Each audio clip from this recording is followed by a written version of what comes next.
Yo, what's up, guys? Welcome to another video. Your boy Jesse Omazy. We talk about all things fitness, health, and lifestyle.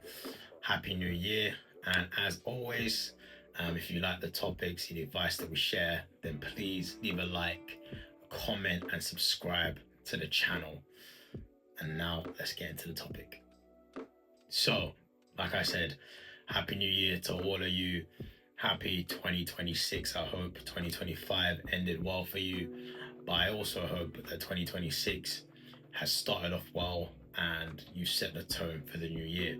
Now, in light of it being a new year, there's a lot of content, a lot of stuff out there that you're gonna see in the coming days about starting the new year right, about having goals, about what you should be achieving, and it gets a lot, right? Because you think, oh crap, I need to be doing something. I need to show that I'm on the right foot.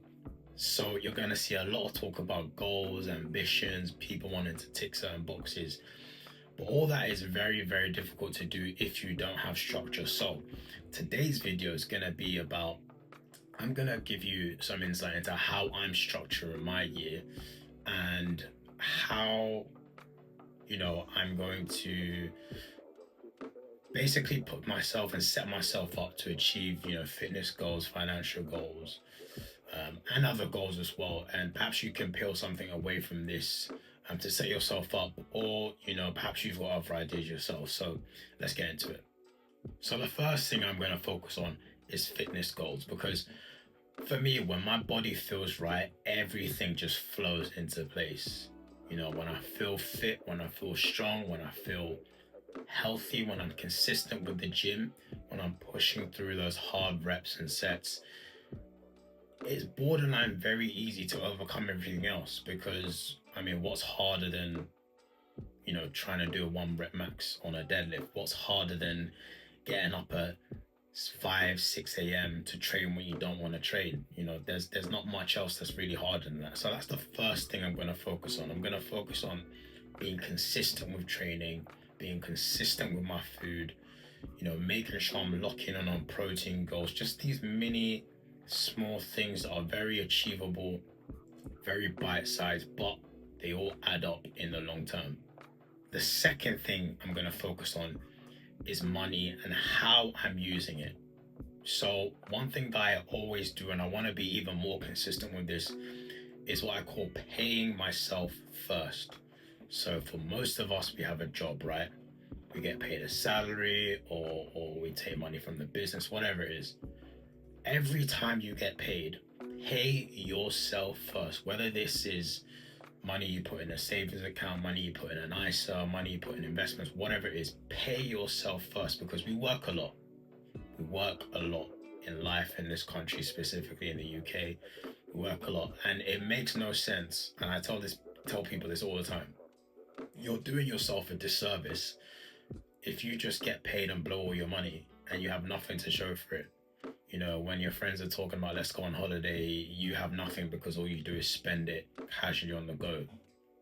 Pay yourself first. So what I do is I pick a non-negotiable amount, just like your bills. Your phone bill is non-negotiable. Your gas and electric bill is non-negotiable, because those guys are going to come for you. Your mortgage is non-negotiable. Your rent is non-negotiable. Pick a non-negotiable amount for yourself. £50 a month, £100 a month, £500 a month, whatever it is, non-negotiable, that you pay yourself the minute you get paid, just like a bill. I'm also going to avoid things like lifestyle inflation. So whether you get £50,000 a year or you get £500,000 a year, if you spend more than you save, you're broke. So what you have to do is, yes, strive to earn more, whether it's your salary or side hustles, whatever it is, strive to earn more, but don't strive to inflate your lifestyle. If your life is good shopping at Shein, keep shopping at Shein, because you look good. Nobody cares whether it's designer or not. If your life is good shopping at Primark, keep shopping at Primark. If your life is good meal prepping, keep meal prepping, even if your salary or your increased salary suggests that you might be able to eat out a little bit more. The place where people go wrong is as their salary increases, their lifestyle increases. So there's never a delta created, and that delta should be excess money, money to save, money to invest. If you don't create that delta, it doesn't matter how much you save, it doesn't matter how much you earn. So those are the things I'm going to focus on: paying myself first, um, not being so flashy with money, avoiding lifestyle inflation, amongst many other things. And you know, if you want to know more, please leave a comment in the comments below, and I'm happy to share more. The third thing I'm going to focus on is time and focus. There's only 24 hours in a day. For 6, 7, maybe 8 of those, you're asleep. So there's not that much time. And the worst thing you can do is waste it, because time is passing you by. Every second, minute, hour you waste is time you don't get back. So you need to be diligent with your time. And this year, I'm going to try and be a bit more intentional about that. The way I'm going to do that in 2026, and I think the way that you and many others should try and do this, is not just focus on the quantity, just doing more for doing more sake, but the quality of things. Taking out things that really just aren't beneficial. Doom scrolling on Instagram and TikTok. So many people waste time on this, and they'll be the first people to say they don't have time for anything else. They don't have time to go on a walk. They don't have time to read that book. They don't have time to learn the basics about financials. But you've got time to scroll on TikTok and share pointless videos with your friends. It's got to make sense. These little things are the things that separate the average and just the slightly above average. You don't need to be a genius. You don't need to be a visionary to just make these small adjustments that can make a massive difference to your life. I'm also going to focus on saying no a little bit more. I've kind of always been good at this, but I am victim to, I like to be there for people. I like to try and make every family gathering. I like to do these things, and sometimes it's just not possible. Money's not infinite, time is not infinite. You can't do everything. So that's something I'm going to still try to continue, because I've always kind of been good at that. But I know that's something a lot of people struggle with. They struggle to say no, they struggle to set boundaries, and when there's no boundaries, you end up putting yourself on the back burner, and ultimately that doesn't get you anywhere. And the fourth thing I'm going to focus on is my mindset. There's a saying that goes, the body follows where the mind goes. If you take yourself to a place of elevated thinking, a place of long-term ambition, your body's going to follow that. If you tell yourself you're tired every day, you're going to feel tired. Your body's going to have those aches and pains that are going to feel impossible to overcome. If you tell yourself you're going to push through, if you tell yourself you're going to work towards this goal, then your body follows.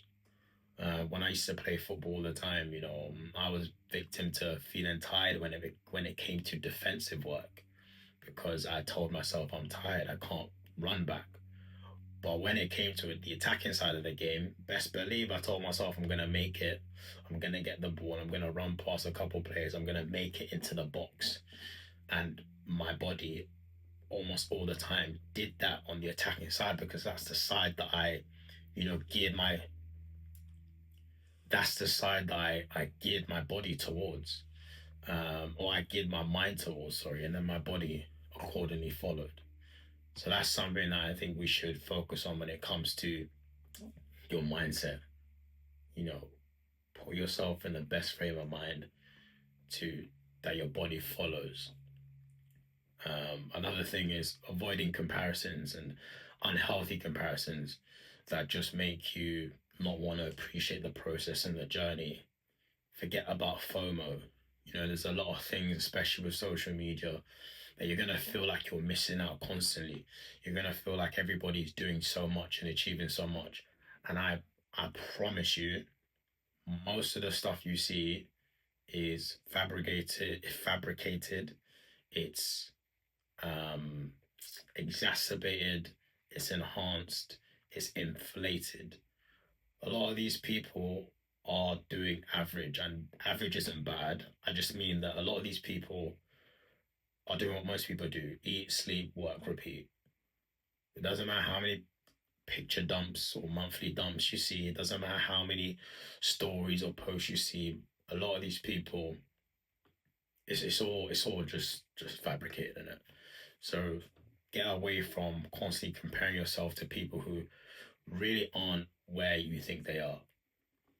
And I guess the final part of that is just long term. Think long term. Don't think 1 year, not even 5 years. Think 10, 15, 20 years.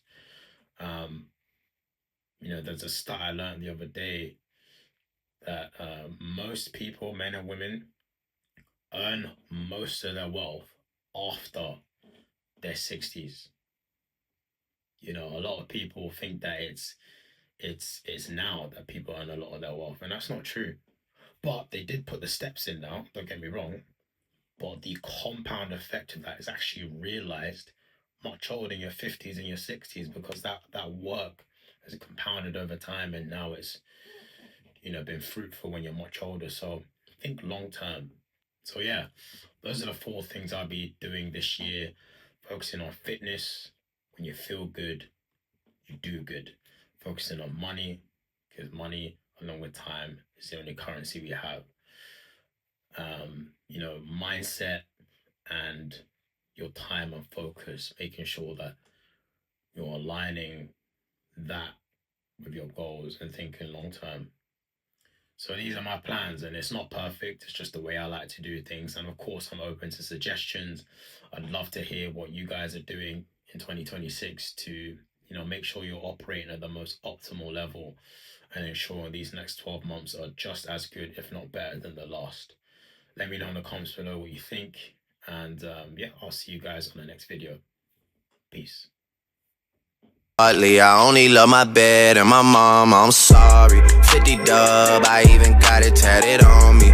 81, they'll bring the crashers to the